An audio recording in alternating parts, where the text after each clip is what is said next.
Harper Perennial and Harper Audio present Taft, a Novel by Ann Patchett. Performed by J.D. Jackson.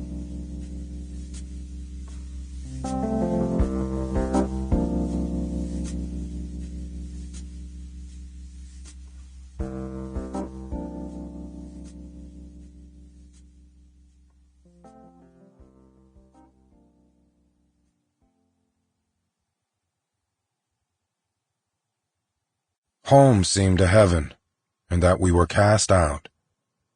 Henry Green. A girl walked into the bar. I was hunched over trying to open a box of Doers without my knife.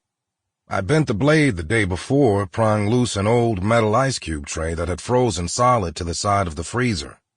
The box was sealed up tight with strapping tape. She waited there quietly, not asking for anything, not leaning on the bar. She held her purse with two hands and stood still. I could see her sort of upside down from where I was. She was on the small side, pale and average-looking, with a big puffy winter jacket on over her dress.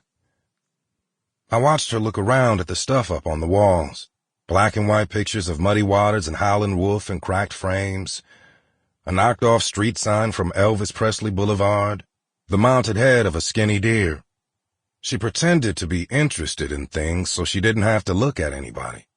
Not that there was much of anybody to look at.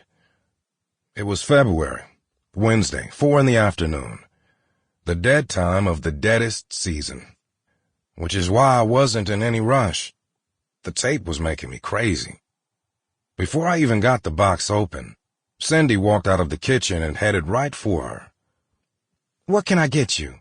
Cindy said. Then I straightened up because the girl in the puffy coat wasn't of a drinking age. She was 18, 19, could have been younger. When you'd spent as much of your life in a bar as I had, you recognized those things right away. Cindy, she knew nothing about bars other than getting drunk in them. She was just a girl herself, and girls were no judge of girls. "Get her a Coke," I said, and headed over to them. But the girl put up her hand, and I stopped walking just like that. It was a funny thing. "I'm here about a job," she said. Well, then I could see it. The way she was overdressed, the way she didn't seem to be meeting anybody but didn't seem like she was there to pick anybody up either. We got plenty of girls through there. We got the college girls looking to make money to pay the bills, who wound up trying to read their books by the little light next to the cash register when things were slow, and then we got the other kind, older ones who liked the music and liked to pour themselves shots behind the bar. Those were the ones who walked out in the middle of their shift with some strange customer on a Friday night when the place was packed, and then showed up 3 days later asking could they have their job back. Those were the ones the regulars always took to. "You over at the college?" I said. And Cindy looked at her hard because she didn't like the college girls. The girl nodded. A piece of her straight hair slipped out from behind her ear, and she tucked it back into place. "How old are you?" I said. 20, she said, so quickly that I figured she'd practiced saying it in front of a mirror. 20. She didn't look 20, but I would bet money that her ID was fake. It didn't so much matter in Tennessee. 17 could serve a drink, as long as they kept it clear of their mouths. "Any restaurant experience?"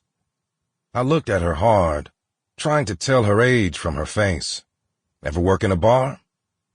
I was out of those employment forms. I made a mental note to order a box. She nodded again. Quiet girl. "Not around here, though. I'm not from around here."